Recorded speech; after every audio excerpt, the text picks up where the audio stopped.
I did not tell you the whole story because it's already under the bridge. The water under the bridge. Di ba?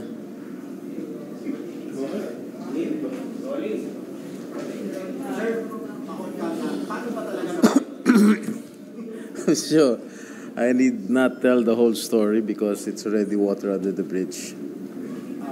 But was there any hand of the palace? No, I don't think so. No. They have nothing to do.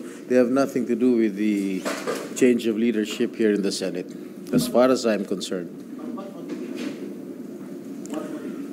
What? To sign?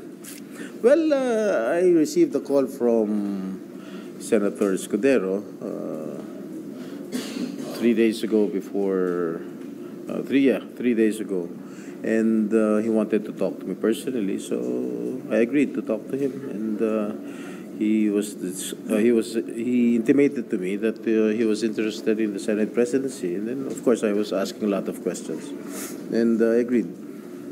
Sir, kasi po yung maraming nag-iisip po sa sinabi ni Senator Mix kahapon na powers that be nasunod na ilang bakit siya naglaan sa pwesto. How will you respond? Well, I think that should be properly addressed to Senate President Mix, not me. Sir, I am not privy to it. sir, mahirapan ba sila na kumbinsin kayo? Well, alam mo, walang masamang tinapay sa akin si Senator Mix. He is a good friend of mine. Of course, when I made my decision, of course, I feel so heavy. Not literally. Siyempre mabigat din sa aking pakiramdam na tanggalin ang isang kaibigan.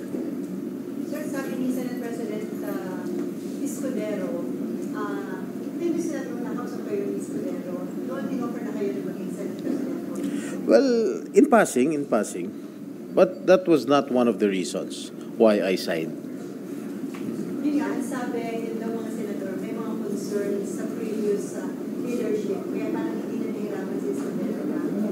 Yes, there are a lot of factors and issues that led me to sign the resolution. And of course, I am not in the position to divulge it in public. Sir, nung ilas po yung SPGs, ano pong binanggit niyang reason sa inyo? Excuse me? The SPG, Ah. ano binanggit niyang reason sa inyo? Bakit kailangan magkaroon ng leadership? Nasa amin dalawa na lang yan. Sa inyo, sir, yung isa sa mga reasons kahit isa lang. Hindi na. I'll just keep mum on it.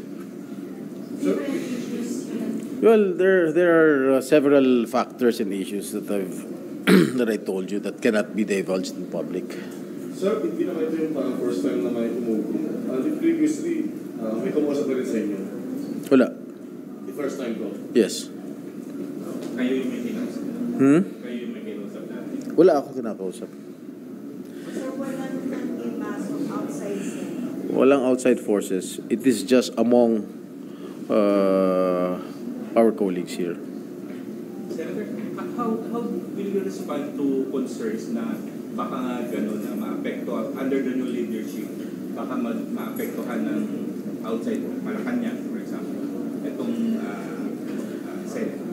Wala naman siguro. Wala naman maapektuhan. It's just a change of leadership. We will always be supportive of the legislative concerns of the palace. As long as it will redound to the benefit of our people, we will always be supportive of it. But rest assured that we will still remain independent as an Senate, as an institution. How about sa House, sir?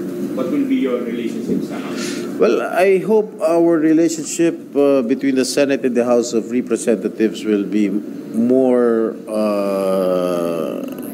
kumbaga, mas gaganda yung relasyon ng Senate at House of Representatives. Sir, mag-effort ba yung bagong leadership na i-convince yung grupo nila sabihin na supportahan yung bagong leadership? Alam mo, we are all honorable members here in the Senate.